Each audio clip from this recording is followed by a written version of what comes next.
All right, y'all, we are going to do capital, it's buried underneath here, capital chapter 9.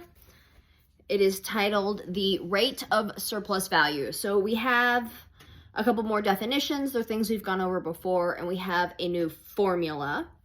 So we have C is the capital advanced, which is just essentially the investment that the capitalist makes originally. It's purchasing the means of production, the tools, the factory, whatever. Okay, so that's what C is. Surplus is the amount by which the value of the product exceeds the value of its constituent elements. It just means profit. Surplus value is profit that the capitalist makes at the end of the day after all of the bills are paid, the workers are paid, the means of production are paid for. So here's our formula. It's C with a little apostrophe, C dash, equals C plus V plus S. Stick with me. C dash equals C, which is the consistent capital. That's the means of production, the initial purchasing, plus V, which is the variable capital, that is the wages paid to the workers, plus S is the surplus value. So that's the total of everything that goes into making this commodity, okay? The rate of surplus value, basically you're trying to figure out how many extra hours you are working that you are not getting paid for.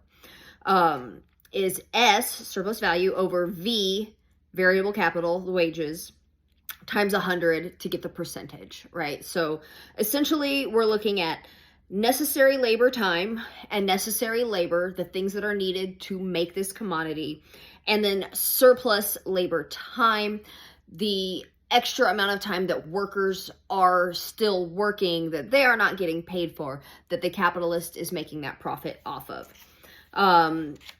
This was explained a million different ways in this chapter because it's Marx.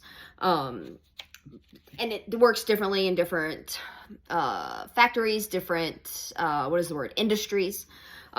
Sometimes it's like half a day for yourself. You know, if you're working a 12-hour day, which is the example here, a 12-hour day, 6 of those hours, everything that you are creating, you are getting paid for. But then the other half of that day, that other 6 hours, everything that you are creating, that is surplus value that the capitalist is taking.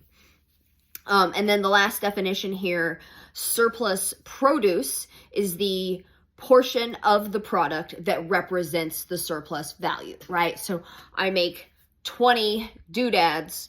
My wages are paying me to make 10 of them. That other 10 doodads that I make represent that surplus produce that the capitalist is taking everything from. I hope that makes a little bit of sense. That was chapter 9. Cheers, y'all.